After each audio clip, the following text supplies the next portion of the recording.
Hey guys, I'm Willbender, and today I'll be doing my part 2 of my video that I put out just yesterday on the best equipment for all the new heroes that have come out. And I'm half doing this because I already had some ideas in mind on best in slot for the marching heroes, but I'm also doing this because I got a comment on one of my videos that read like this: "Dude, Demon Crossbow and Net Leggings both have March size cap." And when I read Andrew Fern's response to that, I went, huh? What's a Demon Crossbow? What's a Net Leggings? I know the names of these. And sure enough, I goofed when I went into the weapons and I looked within the excellent gear. If you scroll on down, lo and behold, oh my goodness, Demon Crossbow, one of the level 15 excellent gears, at the very bottom has Marching Troop Upper Limit. So I goofed, guys, and I thoroughly apologize. My only defense is that when I originally looked through these a long time ago, we didn't have these excellent pieces, you know, back in my day, sort of thing. And I could easily look in numerical order down below what everything was. And then we didn't have all this excellent gear, and I've only focused on the Arctic, and like all the big like offensive stat gears. So, Andrew Fern, thanks a lot for showing me this. I'm not perfect, but I can at least make up for it by making this video. So, we're going to go over all of the level 15 excellent pieces, and we're going to decide if they should be put into our heroes or not. Starting with the Demon Crossbow here, level 15 weapon, as you can see, has double archer attack, wood income, and marching troop upper limits by almost 12,000 if it's gold. So should this be equipped to your hero? The answer is absolutely yes, because there is no other weapon. I've already looked. There's no other weapon that really does this. Now, granted, all the rest of these are kind of dead stats since your governor doesn't use up archer attack. I think the wood income will help a little bit, but really we're getting it for that marching troop upper limit. That is beyond huge. Get the gold version, which we'll go over a little bit later how to get those gold versions. So we'll go on back here. We're gonna look at the helmet now. So if we scroll on down, well, actually it's right here.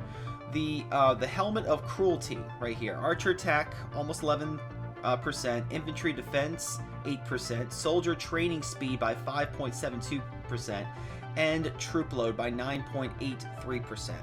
So this would obviously go onto your what do you call it? Your recruitment officer. So if you go on over here, you see your recruitment officer.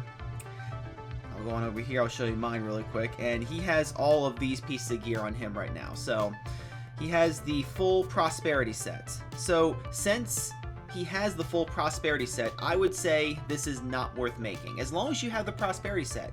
Mostly because of the set bonus, and because all of these items usually give a good amount of training speed. I'm not sure actually though if the helmet does. It does. It gives level 9 soldier, which I do use sometimes. So you really don't want to lose that 6 set bonus. So I would say do not bother with that unless you do not have a full prosperity set. And if you don't plan on getting the prosperity set, then you can go ahead and make it. So we'll go on back over here.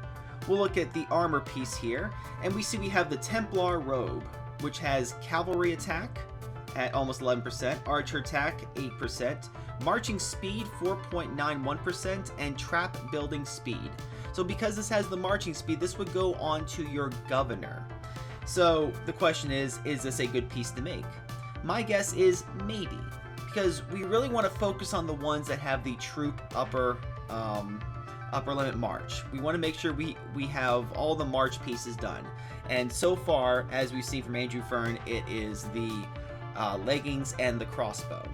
Now there could be some other ones as we come up here, but I would say hold this on the back burner. If you have some extra pieces later on like this, it doesn't take much. It really doesn't. So if you want to make it, it's fine. I'm just saying to focus on the more important pieces, and then we'll come back to this if you really want to. Also, it is worth to mention, all these that we're going over do have attributes, as you can see, just like the other, like the Arctic set and everything like that. So they do have chances to get extra attributes. So if you're thinking, oh, but there's a better one, level 25 version of this, well, you could get some attributes that could help you, so keep that in mind. So we're going to go on over here to the leggings, as we were going over before, and you see right here the net leggings. Building speed 13%, mithril income 28%. Marching troop upper limit, almost 12,000 there. 1,200, I'm sorry, not 12,000. 12,000 would be huge. 1,157. And then food gathering speed at 2%. So should we make this? Absolutely. Make the gold version. It is highly worth your time. I'm actually going to put one of these in really quick, just so I can show you guys maybe the extra attribute. Oh, I have to remove it.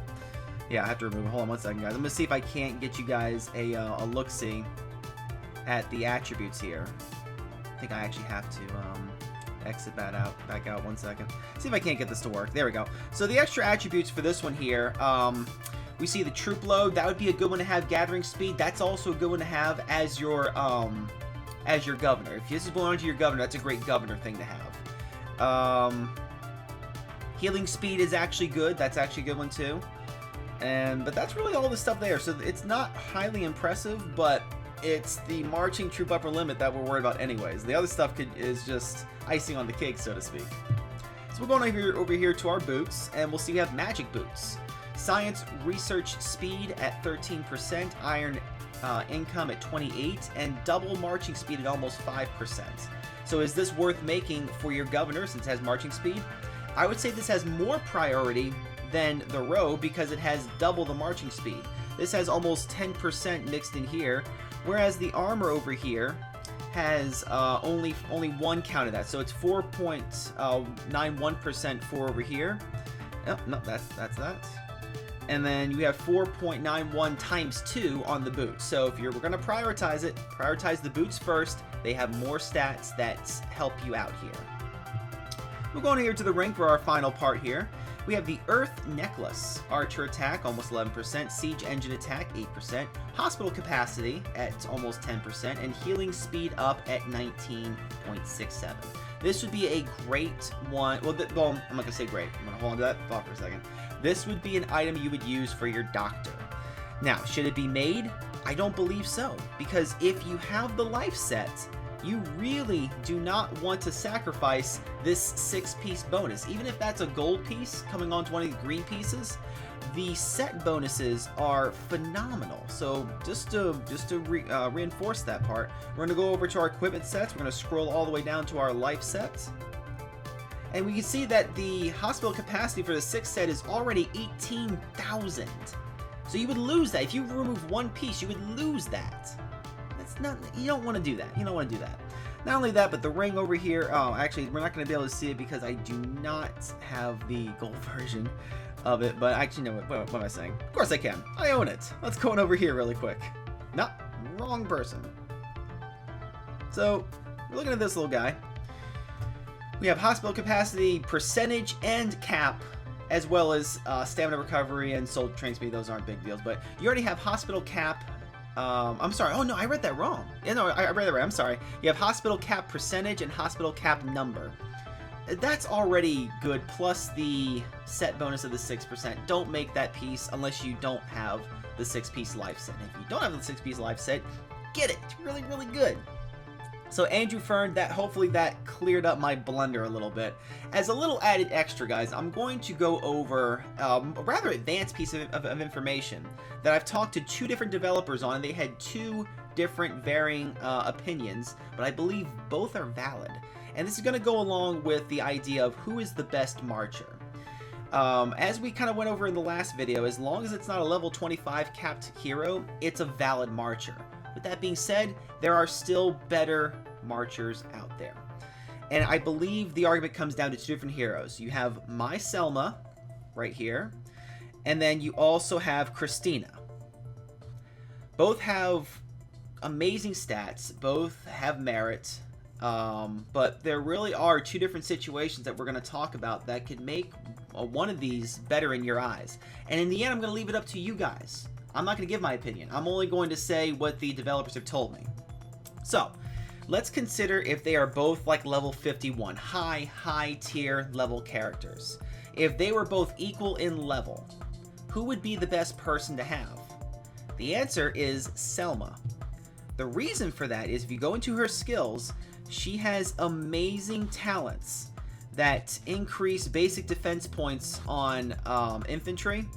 If you go all the way down here, Thornflower's infantry receive damage 5%, and it only lasts for 0.5 hours. and it has a 24-hour cooldown. But if you're doing a single march, all of these infantry boosts here are amazing pieces to have. Talent-wise, she is the best person to have, and that comes straight from one of the developers. That's not me. They've ran the numbers. If they both had equal gear, if they're like, so let's say they both had Archangel gear, and they're both level 51, you'd want her because that defense is going to minimize the power loss that you have, and it's going to help keep you ahead of the game in winning the battle. As we've learned from the developers, whoever has the lowest amount of power lost is the winner. It gets complicated after that simple statement, but that's the basic idea. Less power loss equals you win. And Selma does that in spades. So we've just considered the best hero from a talent perspective, and that is Selma. Let's consider this. We have another perspective from another developer. What if both characters had best in slot gear? First, we have to ask ourselves what the best in slot gear is, but I will say this: it's different between Selma and Christina. The answer to that is, if they both had best in slot gear, Christina would be the best. Let's back up here. What type of gear would be best in slot for Selma? Straight up 6 points of Archangel. That's a simple thing. The stats are amazing, the set bonuses are amazing. Best in slot Selma, 100%. Christina is different because Christina has her own set with her own unique bonuses. So let's go ahead and take a look at that really quickly. Because we have to understand this. There are different pieces of equipment for her. So we're going to first start off by saying that you do need a 4-piece Archangel for Christina. We're going to go into the other parts that are necessarily not part of that, which is the Queen's Equipment set here. You want to get 2 pieces here. So that means you're going to get a 55% increased infantry attack off the bat. That's amazing right there. But it gets better. Because 2 of these pieces have some of the most coveted stats in the game. First of all, we're going to look at this helmet right here. Infantry attack, cavalry attack, that's great. Damage dealt by cavalry, that's all good. The last part is what we're focused on, the offensive attack at 5%. 5% offensive attack. Extremely unique to set pieces unless it's part of a random attribute. This right here makes it better because we have the offensive attack. There is a second piece down here that also has offensive attack, and that is the Queen's leather boots. Has archer damage, cavalry defense, and marching speed, which is nice. But the 5% offensive attack again we see coming up. So if you think about it, we have 10% offensive attack going right off the bat. 55% infantry attack as the set bonus. Plus the other 6 attributes that are coming along with these. Cavalry defense, archer defense, marching speed, as well as over here, infantry attack, cavalry attack, and damage dealt by cavalry. So you're not losing out on a whole lot of the basic stats as the Archangel, but as it goes, you want to get the Queen's helmet and the Queen's leather boots for the Queen set, and then fill out the rest with Archangel. And if you do that, you have best in slot for Christina. If you have Christina, she's leveled up, and you want to do that, go that route. If you don't have Christina yet, like I don't, stick with Selma, she works. But I'm not going to give my opinion on who my favorite is. Just because I own Christina doesn't mean she's my favorite, or does it? Leave a comment down below which character you believe is the best marching character, and I will read them, and I might even make a follow-up video on that. So let me hear your opinion, guys. I heard this from 2 different developers. I like to hear the same from you. Also, Jake Lit for Nothing helped me out with the Christina, so I have to give him props for that too. That's my broadcasting buddy. But thanks a lot for watching, guys. Sorry, Andrew Fern, for the mix-up. I hope this video makes up for it. And until next time, guys, I will see you on the battlefield. If I bleed tonight.